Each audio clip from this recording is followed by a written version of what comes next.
Welcome, listeners. It's another really exciting episode with Keith Bulfin. Keith, thank you so much for giving your time for an episode 2. For those of you who have not had the chance to tune in yet, Keith has quite literally the most remarkable story of leaving a comfortable life working in as investment banker in Melbourne to being persuaded to work undercover for the DEA, spending 3 years in jail, and another, what was it? It was 3 years in the prison, and then straight to San Diego, set up the covert bank, and then flew straight to Mexico. It was quite a bizarre sort of situation. You're going from being closed in an environment, the next minute I'm sitting in Mexico City running a covert bank for the Drug Enforcement Administration. It was quite bizarre. It certainly is. So extraordinary. Keith, and the story moves on to things go pear-shaped, and you really give an insight in that story into how you just can't trust both sides. You just can't trust their strategy, their plan. And ultimately, it was your sense of trusting yourself and having a backup that basically saved your life. And you ended up having to abort everything. They completely let you down. They didn't trust your judgment. And sadly, blood was spilled. But luckily, you're here today to tell the story. And it's amazing the inspiring work you do regarding helping people who are the victims of people trafficking, amongst so many things that I don't yet know about. But Keith, let's talk about prison, because we haven't really talked about that yet. What's it like being in a prison for 3 years? Can you just throw us in that and how you managed?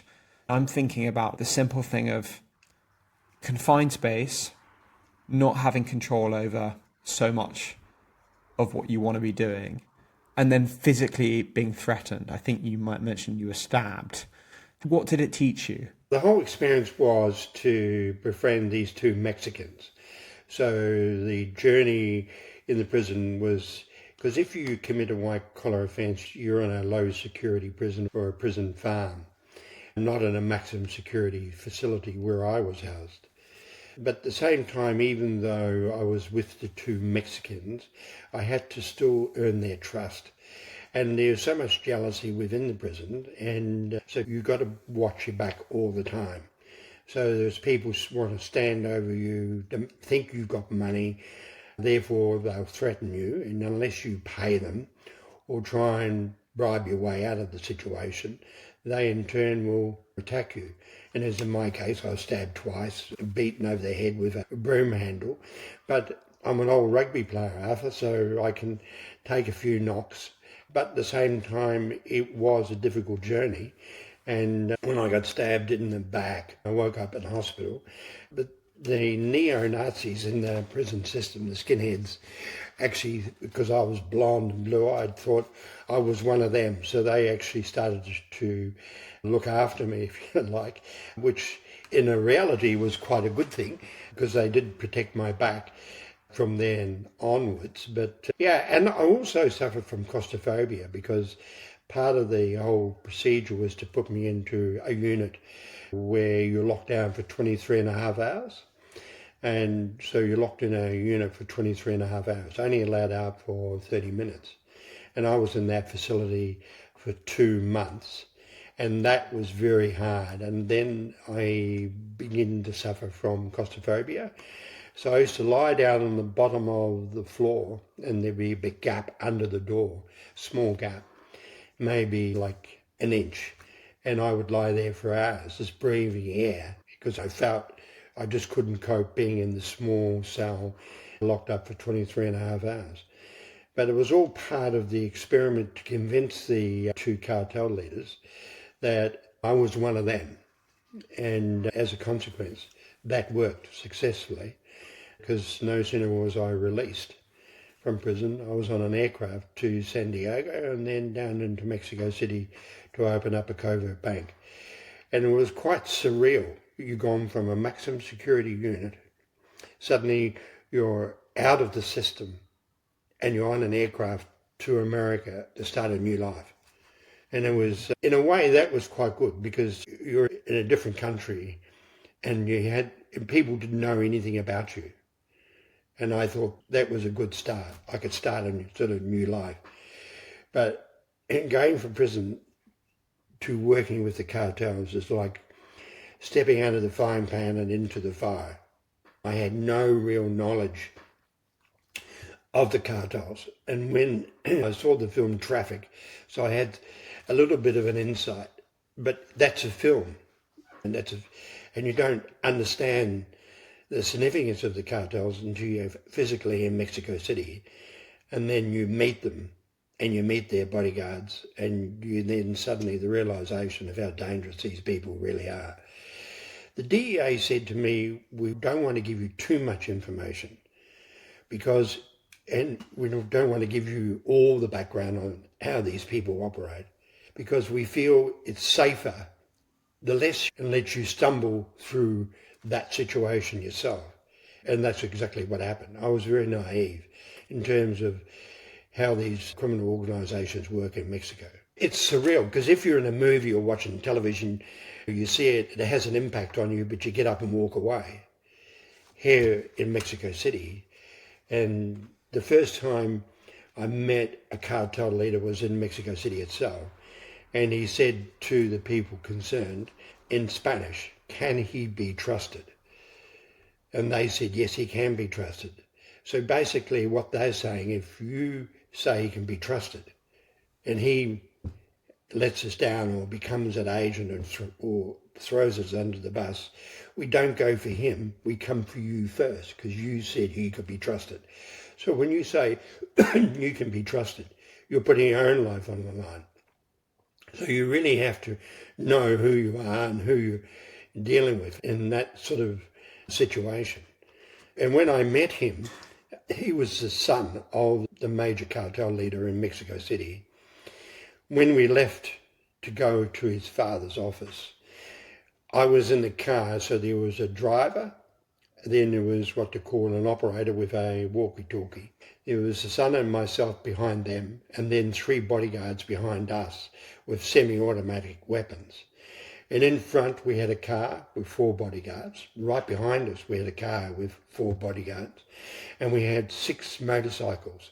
So there's a shooter on every motorcycle. So there's 2 people, one driving the motorcycle and the other one is a shooter. So if we're ambushed, the motorcycles come in, pick us up and take us away. And the 2 bodyguards would be the ring of people to support the cartel son. So when I went to his father's office, there was more bodyguards and more people. And the person I met was an ex-military intelligence guy, and he made me strip to take off my shoes and socks, took off my belt, took off my coat, my tie, and then took off my watch.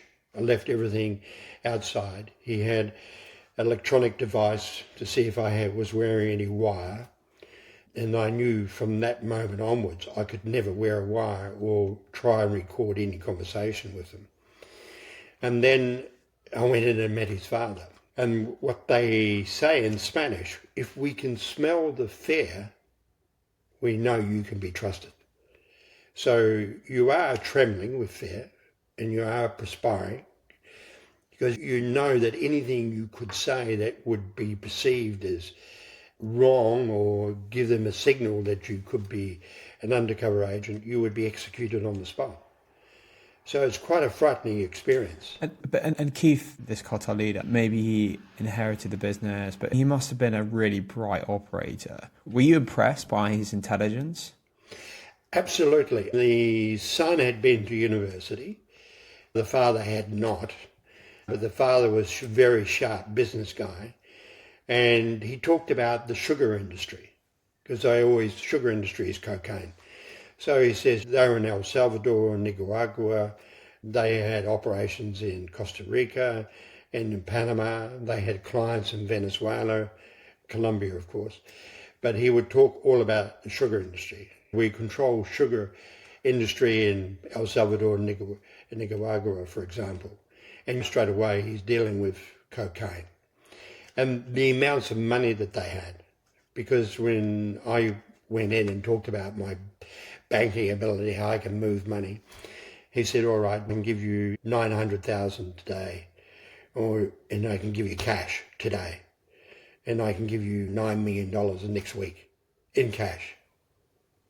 And coming from an investment bank and stockbroking industry, when people talk about $9 million, $10 million in cash, it's hard to fathom. But then you realise what these people earn. So there's 5 major families in Mexico, and they're earning, in 2005, they're earning over 200B. Today they're earning twice that amount, 400 to 500B. That's their revenue. So the revenue of the 5 families is far greater than the 2 largest financial institutions in America, which is Bank of America and JP Morgan Chase, to give you some idea of the amount of money that they have. Yeah, it's unfathomable. What's the most amount of money you've ever seen in cash? I only saw the layers of it, and I would say 30, 40 million. They Million. got little warehouses full of cash. It's on pallets. Yeah. Keith, you're a valuable asset to them. Did you have bodyguards for most of your time working out there? No. How did they make sure you were safe? They were watching you all the time. The difficult situation is, you can imagine the scenario. You're given cash to bank in Mexico City. So the money would be actually delivered to your hotel room. And you know you can't take one single dollar because they know exactly how much. And then you got to deliver that money. So to give you an idea, I would go and bank the money, but it would all be set up from the DEA's perspective. I make calls where I have to go to bank it, and I would bank it. And the following day, you see the cartel leader, and he would ask you, how did the banking go? Because you've given him the receipt already of the funds that have been transferred into his account. And he would say, what bank did you use? And he knows the answers. So you tell him exactly what bank. Oh, what time did you do that at? And he's just testing you. You tell him exactly what time you went into the bank. So you went in after hours, yes. So you have someone inside the bank, yes. And you counted the money, yes. What time did you leave? You tell him exactly the time you left. And then you sent us the receipt to our man, yes, at this time, yes. And then you went back to your hotel, yes. It's a quick conversation, but he's questioning you. He knows the answers. He's looking for you to slip up. Oh no, I didn't go, I went in. So you can never tell them a lie. Never, because they know exactly what's going on. And not only are you going through that with the cartel, then you're having the same conversation with the DEA when you get back to San Diego. They're asking you exactly the same questions. And sometimes what they do is put you on a lie detector test to make sure what you said is correct. But they already know the answers as well.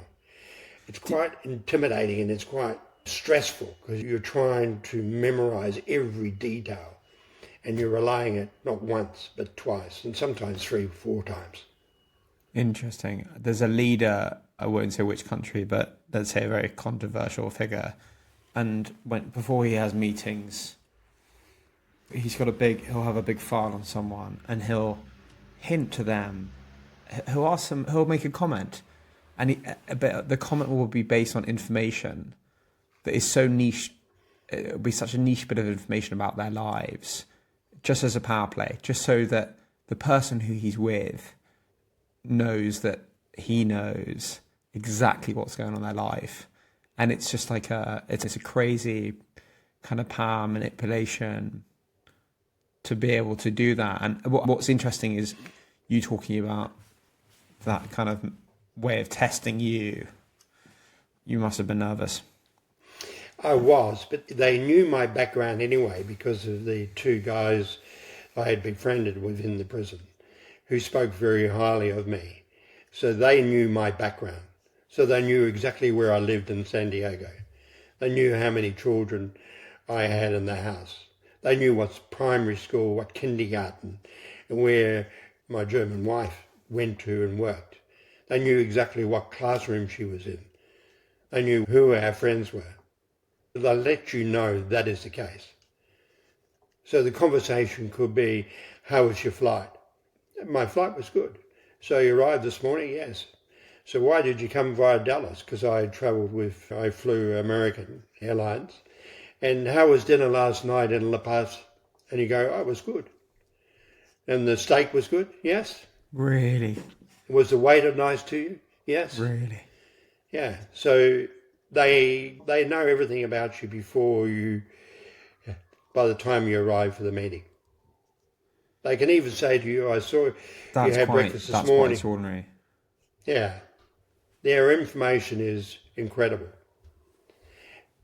You're dealing with their money, so they need to know everything about you. Yeah, it's cheap to have people follow you and make sure you're doing your job right Absolutely. at the end of the day. But Keith, were you ever in a situation where, let's say your flight was cancelled or some corrupt cops caused a problem for you and things were handled by the cartels to solve these problems and smooth things out for you? You're part of their machine. They want you operating your best. I never had that situation, but I had, because a lot of the agents you deal with are cowboys. I learned that for the very beginning, and they don't care anything about you at all. So you get elements within the agencies. You get really good people who care about you and want to protect you, but the bulk of them don't, because you're not one of them, and you can't trust them. And I can always tell the story where I went to Mexico City and I was told by my controller, one of the agents that I had met previously was now a DEA attaché in Mexico City. So if anything happened, just go to the American Embassy. Anything goes wrong, go to the American Embassy, ask for help, and we'll pull you out. That's what the plan was. That's all they said. If you've got a problem, you feel your life's in danger, go to the American Embassy. So I phoned my controller and said, I'm going to do a dummy run today. She said, what do you mean? I said, I'm going to go to the American Embassy and do a dummy run, working on the assumption that something's gone wrong. So I went to the American Embassy. That's the biggest embassy outside the US. It's city blocks, and there's a queue a kilometre long of Mexicans lodging their applications.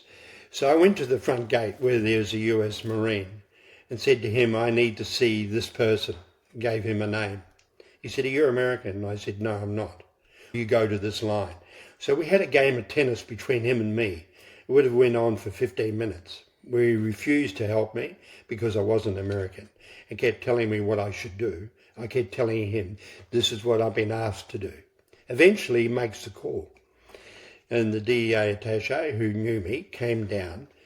And he came down with the badge that says DEA attaché, walks out, and we walk to 100 metres, and there's this row of coffee shops and restaurants catering for everybody lining up for their visas. Every Starbucks and all the coffee shops you would find in America. And he walks in with me, and I'm going, I can't believe he's sitting there with the badge DEA attaché in Mexico City. And as he gets into the cafe, he yells out to the girl, hi, Rosa. And she said, oh, how's my favourite DEA agent today? And he said, fine, fine. And then he sat at the table and he put his foot up on one of the stools, and he had a revolver strapped to his ankle. So I'm thinking to myself, this guy is a clown. One, a DEA agent in Mexico, you cannot operate outside the embassy. Secondly, he's advertising the fact that he is a DEA agent, and he got the drug cartels wandering around Mexico City. And here he is telling everybody he is a DEA agent. To be knocked off by Cartel or someone walking back to they just follow him. He's not a US official. He's advertising the fact I'm a DEA agent. So I rang my controller and said, unbelievable. And it's like a comedy. It's like a comedy. And you would say to yourself, he's not switched on at all. He didn't have a worry in the world. All he wanted to do was talk to the good-looking girls, and he was a DEA. I just couldn't believe it. My controller was really embarrassed by the whole situation because I did this dummy run and it didn't work. So if the cartels were following me, I would have been executed at the front gate. They would have driven past and shot me. While I was arguing with the Marine, could I come in and see this? And presumably you didn't tell the controller that you were doing the dummy run. The whole point was to Yeah, I test told the whole her system. beforehand, I'm going to do this dummy run. So if anything does go wrong, I know what to do. But I knew then that if anything did go wrong, I couldn't go to the American embassy. I'd be wasting my time. Keith, in terms of just the really switched on operators, what's so clear about you? And I think obviously working in investment banking, you've got to be so on the detail, but just how on the ball you've been with planning every single backup, plan A, plan B, plan C, and that's useful. And I think when one looks at people who have done very well in whatever career they've done, Coldplay, for example, and forgetting business and money, but Coldplay, Chris Martin, he talked about how ruthlessly hard he worked in the early days to make things work. And I think that's sometimes a message maybe that isn't pushed. The obsession of the planning that you've gone for your work. I just want to jump back. So in prison, and maybe this is the case, maybe this isn't the case, but maybe there was one scenario whereby someone was giving you grief and you couldn't convince them to leave you alone. Or maybe you did convince someone on another occasion. Was there a time when you had to bribe someone to leave you alone? Was there a time where you were dealing with someone who was so irrational that you ended up having to basically physically make it clear that you weren't the one to be messing with? You have the odd fight, obviously, but you've got to stick up for yourself. You really got to make a stand, and a strong stand. And so, yes, I had those moments where people aggressively come towards me. But you've got to... I'm an old rugby player, Arthur, so I just took the stand and just fought back. And sometimes it's extremely difficult, but then you've got to do it. I went to boarding school as well. You're used to the odd bully coming through boarding school, so you can't run away from them. You've got to stand up and just face them. And that's what I did. I got beaten up a few times, but I stood my ground. So people realised that if they were going to have a go at me, I would fight back. And I did fight back. I didn't win every time. You wake up on the floor, unconscious, bleeding from the mouth, but I got back up. There were tough times. Yeah. Keith, grim, really grim. Skipping to, and please be really clear if you don't want to talk about this part, on the day that you and Al, so for context for listeners, Al is an agent brought into a case to help Keith. Keith's very clear that Al's not the right guy, he's not in the right frame of mind, he's not done the prep and makes mistakes, which sadly leads to him being shot and killed. Keith, do you feel comfortable talking about just like when that moment where things went haywire and how it happened that you ended up avoiding taking the hit there? And if there was maybe one source of truth afterwards in the week after that led to you being able to move on and soldier on? I think the worst case scenario is when I went back to Mexico City after fleeing Mexico, and I realised I couldn't outrun the cartels. You just can't, you cannot. So I went back, and I knew there was a 50-50 chance that I would be killed. But as I may have said to you before, if you go back to the cartels and put yourself in front of them, they will execute you, but not your family.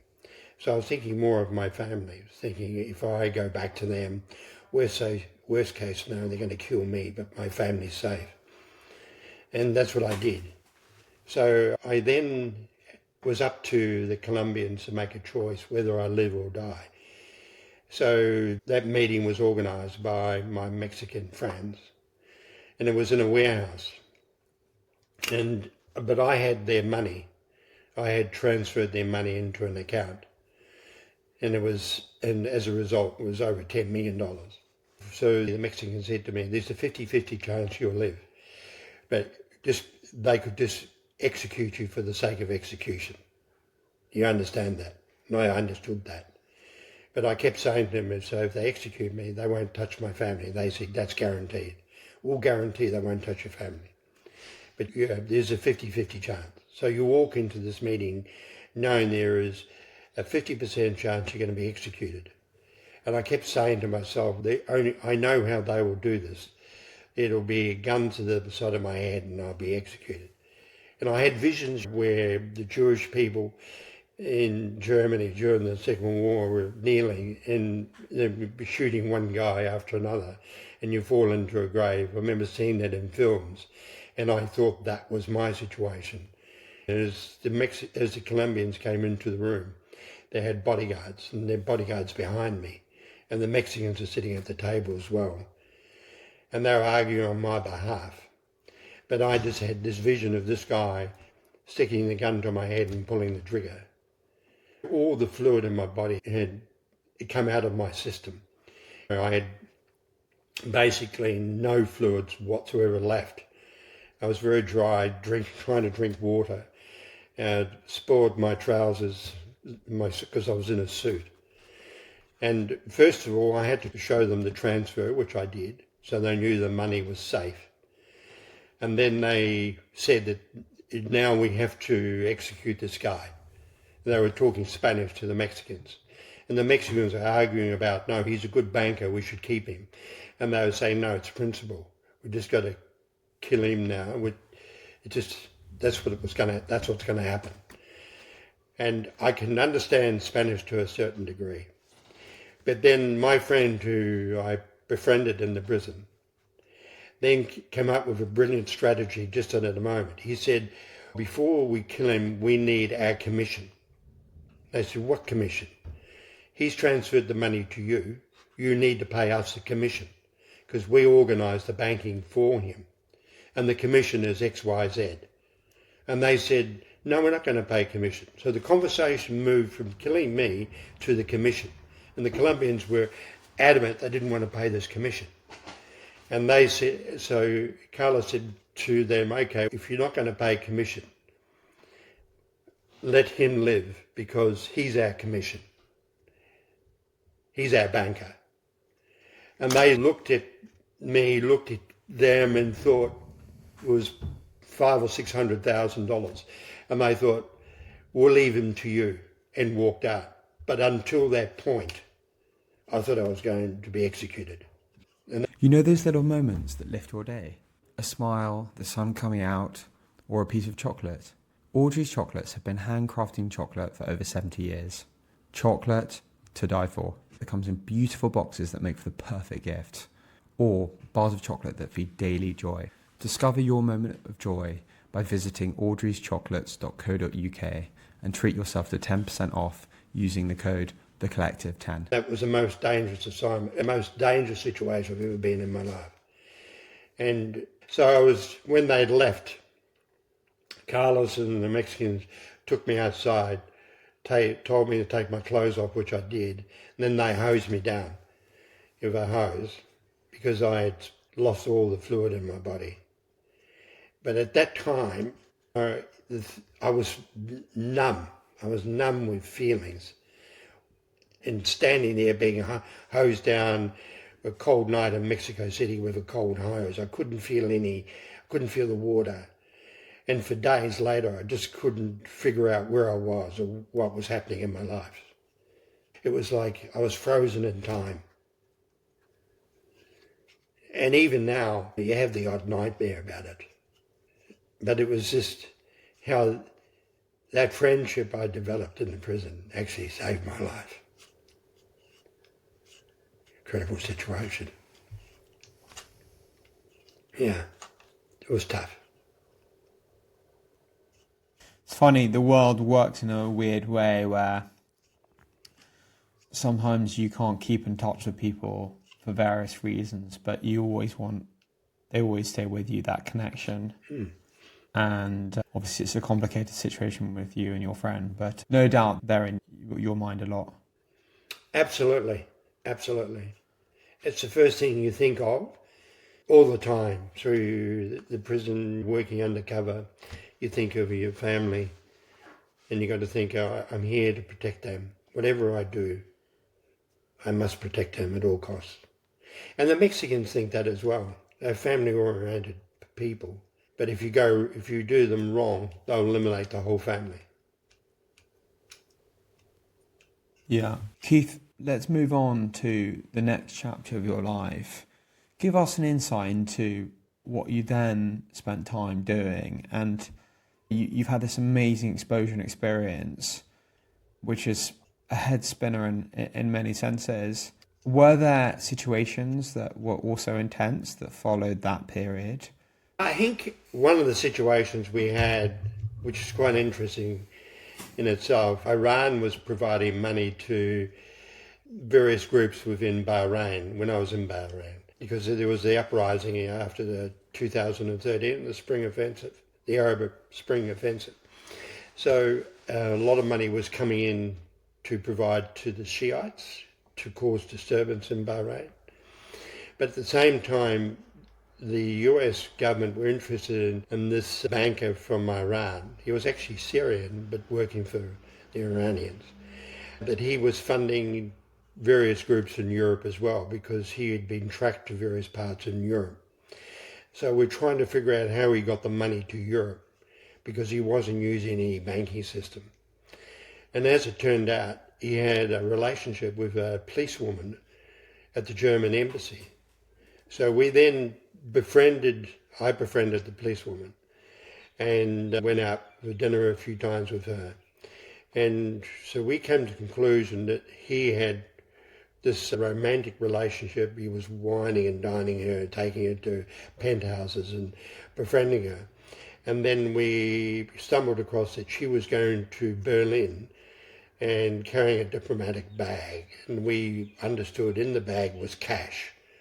It was only a small amount, like $3 million. So we decided we would follow her. So she had booked a flight from Lufthansa from Bahrain to Doha to Frankfurt. I was on the aircraft as well. And we followed her to Frankfurt, then caught an Air Berlin flight to Berlin itself. And we had the Americans had flown in because she had this diplomatic bag. So the following day, we followed her to a cafe in parts of Berlin near the zoo, near the zoological garden where the zoo is. And she then came out of that and hopped into a car, and we followed the car, and the car stopped, and two groups of people on motorbikes turned up, and she passed the diplomatic bag over to them, and they disappeared off. So they were Middle Eastern origin. So we demanded a meeting with the German police and German intelligence in regard to, because we had documented the whole thing in film. We had not only film but also recording devices. And as it turned out, as we had the meeting with the Germans, this German policewoman had walked in to the meeting. We were quite surprised because we said she's having the affair with this Iranian spy. But as it turned out, she was acting for German intelligence and German. She was carrying on this affair with this guy to get the information. So the German intelligence and German police were actually onto it. So they had transferred the money, yes, but discovered the cell and arrested the cell. So I thought that was an amazing operation, which I've never seen from another country, but here I was witnessing the whole thing myself. And at the same time, we all thought she was being manipulated by the Iranian spy.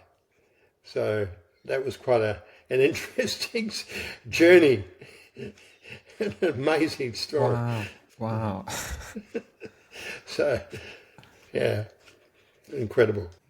Have people hired you if money gets stolen or money goes missing or a bank has a problem with doing due diligence on someone? Are there some stories that involve something like that that you can share? No, there was a small company in Western Australia. They were a Bitcoin trader, and they had over 600,000 in one Bitcoin wallet, and $4 million was in another wallet. And their business was looked at by another European group. It was actually out of Ukraine, and they had flown out with the purpose of actually buying this company in Perth, in Western Australia.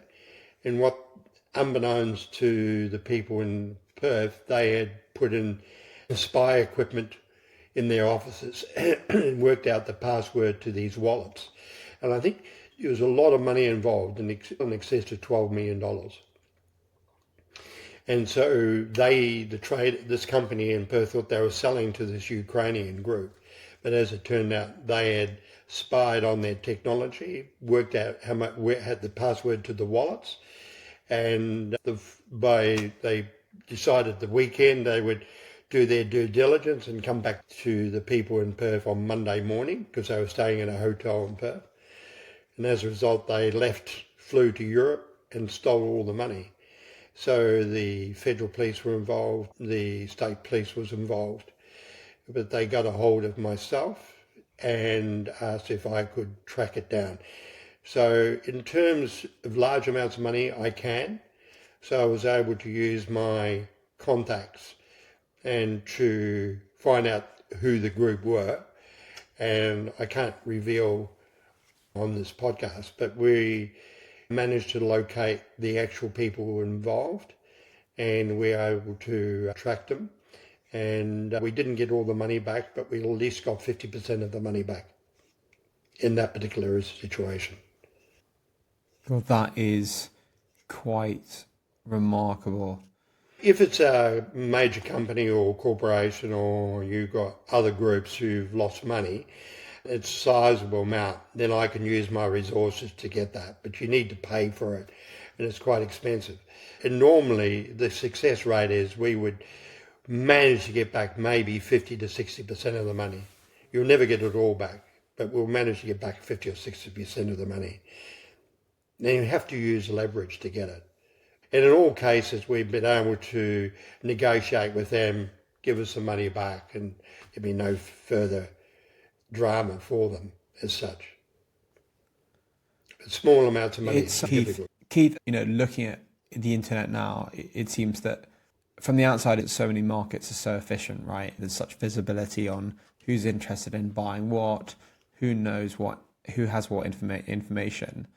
But as time goes by, the more I see is how crucial relationships are in getting things done. And that must be so true for problem solving, whether it be human trafficking, sorting out money that's been stolen, protecting someone in a country. Do you resonate with that being true? And can you think of another instance where that has been true?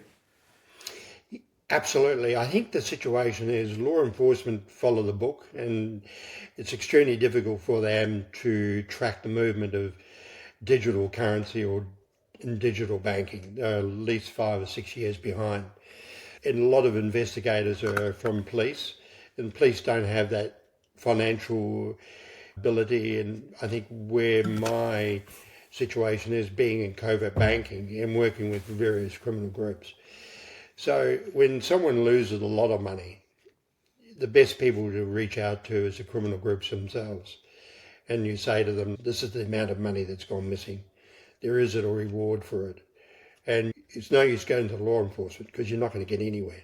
They'll do their best, of course, but they're limited in what they can do.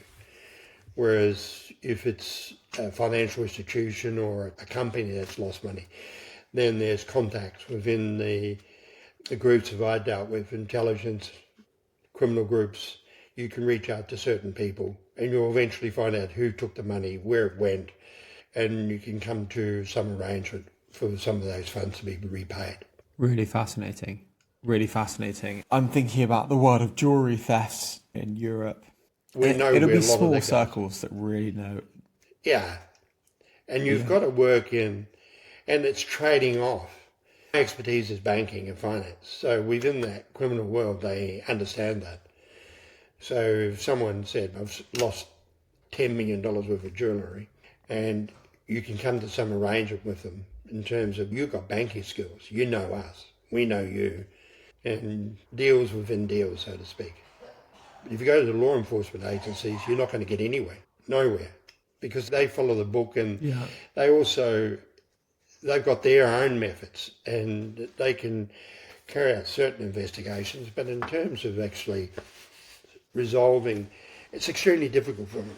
They got multiple cases and are stretched to the limit. The point you made before this interview was the underplayed story is money laundering, money being clean, and just the sheer scale of that.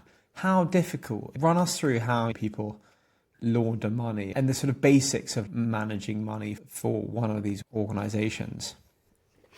I think the situation is what the United Nations Drug and Administration has said. There's over $4.4 trillion washed through the global banking system. 4.4 trillion.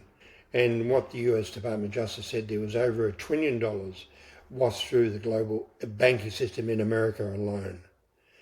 So with digital banking and digital currency, it's easier for criminal groups now to wash their money.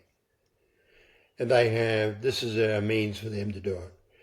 And to set up a digital bank costs you what, $600,000 or $700,000 in Dubai? So the criminal groups operating massive criminal organisations and now base themselves in the Middle East, in the UAE, where they can set up a digital bank and move money literally digitally around the world and digital currency. And there's now people forming companies, instead of having shares listed on the stock exchange, they have securitized tokens, which is another securitized, and because they don't have the same restrictions imposed on them. So I'm talking to people at the US Department of Justice recently, and they said the cost of trying to manage global funding to governments in terms of regulations, compliance and that type of thing is in excess of $5 trillion.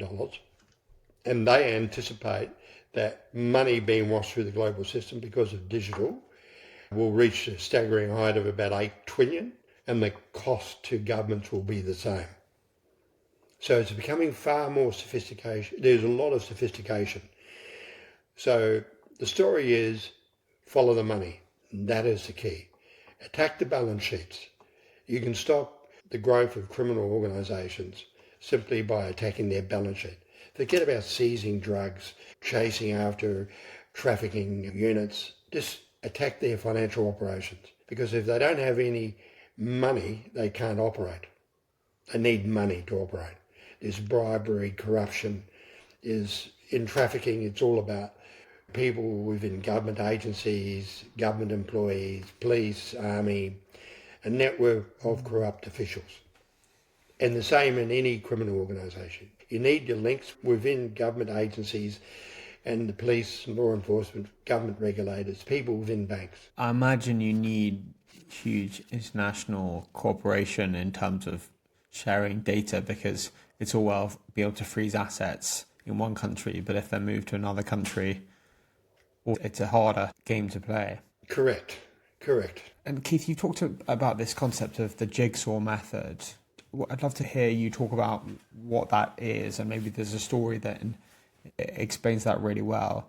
I think the situation is, as the Deputy Director of the FBI said, for law enforcement agencies and government regulators, they need 50% of the jigsaw and able to put the picture together. Any fraud activity, any criminal activity, they need 50% of the pieces because they need documentation to put it together. Without it, they can't prosecute because they need evidence. So intelligence organisations, he says they need to work on at least 25% of the jigsaw, 25% of the pieces. Then they can put the picture together. But there is one or two people who only need one piece of the jigsaw, or told this is the picture. We think this is what the picture is. Can you put the jigsaw together? That's my skill. I need one piece of the jigsaw. Or you give me an outline of what the problem is and say, this is what we think has happened. Can you actually paint a picture? Because once you paint the picture, then you can follow, once you've got an idea, this is exactly what happened, then you can gather the documentation and prove the case. It must be a nightmare trying to get information from all these institutions. You've learnt over the last 23 years who to contact and where to go. So if there's an institution I need Yeah. information, I can get that information. Yeah. And who wants your time now? Do you have family offices that need your help sometimes? Maybe it's crypto exchanges needing your help, banks, intelligence agencies. Yeah. It's basically corporations, and sometimes you get intelligence organisations who will seek help and assistance because of your financial background and running covert banks. Yeah, but it's mainly corporations. Not so much banks. Banks have their own dramas and their own in terms of because they tick boxes, and as long as all the boxes are ticked, they can still operate. Yeah. What I do at the end of the interviews is some quick fire questions. Tell us something quite unique that gives you joy. Swimming every day. Swimming every day. And you shared a lovely story with us in the last episode, if anyone's not heard that. A mantra you like to live by. Be strong. Favorite book, film, or artist? The Girl with the Dragon Tattoo. Oh, absolute cracker. I love that. Words you tell your younger self. I just say be strong. Something you want more from yourself. Yeah, I just think enjoy life. That's what I think is the most important. Keith, thanks so much for today. That's It's been okay. a real pleasure. Thanks, Arthur. I appreciate it. Thank you very much. If you've enjoyed this, hit subscribe so you never miss an episode. Want to support the podcast, inspire as many people as possible? You can either make a donation on the Buy Me a Coffee link in our bio and website. Want to access exclusive content? Submit ideas for future episodes? Join below as a Patreon member and we will make you feel special. Thanks so much for listening.